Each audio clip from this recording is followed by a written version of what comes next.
हाँ दोस्तों, जय श्री राम। मैं हिमांशु मिश्रा नमस्ते भारत में आपका स्वागत करता हूँ।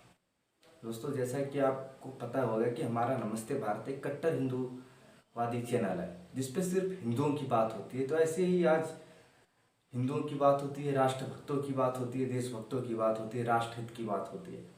आज उसी राष्ट्रहित की बात लेकर आया हूँ, वीर सावरकर जी के बारे में। वीर सावरकर जी का पूरा नाम विनायक दामोदर सावरकर था, जिनको उस अंग्रेजों के ज़माने में सबसे कठिन सज़ा कहे जाने वाले काले पानी की सज़ा वीर सावरकर जी को दिया गया था। वीर सावरकर उन कैदियों में शामिल थे जिन्हें बहुत बुरी तरीके से प्रताड़ित किया जाता था।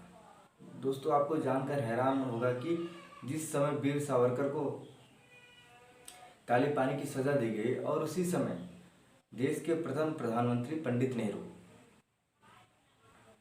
पंडित थे कि नहीं थे भगवान जाने, लेकिन जो उनकी पुश्तें आ रही हैं वो लगातार झूठ पे झूठ बोलते जा रहे हैं। उन्होंने 3-4 धर्मों को बदल चुके हैं, तो ऐसा हमें नहीं लग रहा है कि पंडित नेहरू पंडित थे। तो बात आइए मुद्दे पे करते हैं क्या। जिस समय देश में आज़ादी के आंदोलन चल रहे थे, सभी को जेल भेजा जाता था, लोगों को प्रताड़ित किया जाता था और उस समय सबसे कठिन जो सज़ा थी वो काले पानी की सज़ा थी। वीर सावरकर आज़ादी के आंदोलन में कूदे, लेकिन आपको सबसे अच्छी बात बताते हैं शुरुआत कहाँ से हुई। देखिए, जब हमारे देश में 1857 की जब क्रांति शुरू हुई, जब मंगल पांडे मेरठ से क्रांति शुरू की, तो उस समय लोगों ने ये नहीं कहा कि ये आज़ादी की क्रांति है। लोगों ने कहा कि सैनिक विद्रोह कर दिए हैं। लेकिन दोस्तों, वास्तविकता यह थी कि वहाँ विद्रोह नहीं हुआ था, बल्कि वो आज़ादी की मांग थी। इस मांग को वीर सावरकर ने लोगों के सामने व्यक्त किया। वीर सावरकर ने लोगों के सामने ये मुद्दा उठाया कि आज़ादी का मुद्दा आज़ादी की मांग है। दोस्तों, आपको जानकर आश्चर्य होगा, हमारे देश में पंडित नेहरू जैसे कैदियों को पूरी छूट दी जाती थी। उनको जेल में उनके मनपसंद कुक रखे जाते थे। उनका डिनर, लंच, ब्रेकफास्ट उनके मनपसंद मिलता था। लेकिन हमारे वीर सावरकर जी को, जो अंडमान निकोबार की जेल में बंद थे, उनको इस तरीके से प्रताड़ित किया जाता था कि उनके हाथ और पैर को चूल्हे से बांध दिया जाता था। जब उनको खाना दिया जाता था उनके पैर बंधे रहते थे। जब उनको जो रोटियां मिलती थी वो 2-2, 3-3 दिन की पुरानी रोटियां रहती थी, कड़ी कड़ी रहती थी। और वहीं पंडित नेहरू जैसे कैदियों को उनके मनपसंद खाने मिलते थे। उनसे पूछा जाता था कि आपको कौन सा खाना चाहिए। उनको अखबार पढ़ने को मिलता था।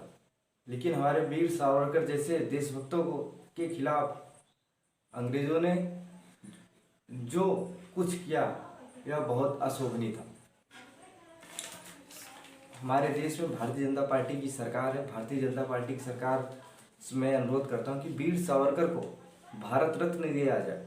लेकिन दोस्तों, आपको जानकर हैरानी होगी कि हमारे देश की सबसे पुरानी पार्टी, एक चीज़ और आपको जानकर हैरानी होगी कि जो कांग्रेस पार्टी है विदेशियों द्वारा ही बनाई गई, अंग्रेजों द्वारा स्थापित की गई पार्टी है और आज इस पर विदेशी ही राज कर रहा है। इस पार्टी का जो अंतरिम अध्यक्ष है वो विदेशी ही है।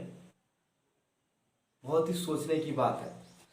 वीर सावरकर, जिस पर हमारे देश पे राजनीति होता रहता, विपक्षी दल इन पे घटिया घटिया आरोप लगाते हैं, इनको गद्दार कहते हैं।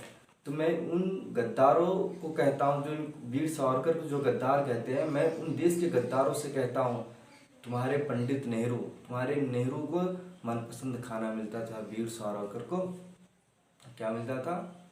3-3, 4-4 दिन की पुरानी रोटियां मिलती थी। वीर सावरकर, उनके हाथ पैर बंधे रहते थे, लेकिन उन्होंने 80,000 से ज़्यादा पंक्तियां जेल की दीवारों में लिख दिया।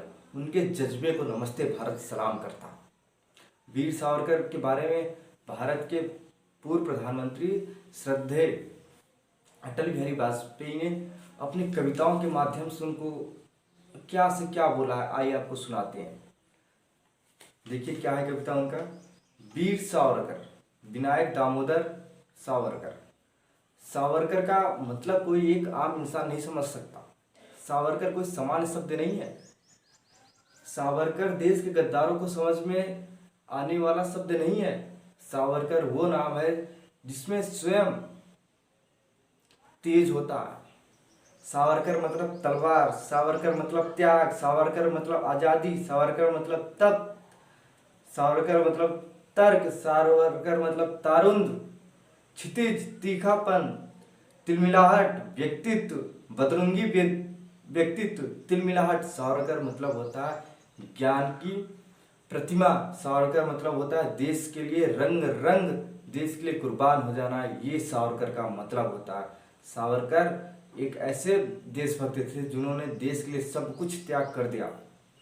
सावरकर ने देश के लोगों को बताया कि कोई सैनिक का विद्रोह नहीं है, बल्कि ये आज़ादी की मांग है। मैं अपने देश के उन चंद जयचंदों से कहना चाहता हूँ कि जो सावरकर जैसे देशभक्त को गद्दार कहते हैं और एक विदेशी को अपने राजमाता मानकर उनकी पूजा करते हैं। मैं उनसे कहता हूँ कि देश के जो असली नायक हैं उनको समझिए। पंडित नेहरू जैसे जयचंदों से आप दूर रहिए। जय श्री राम।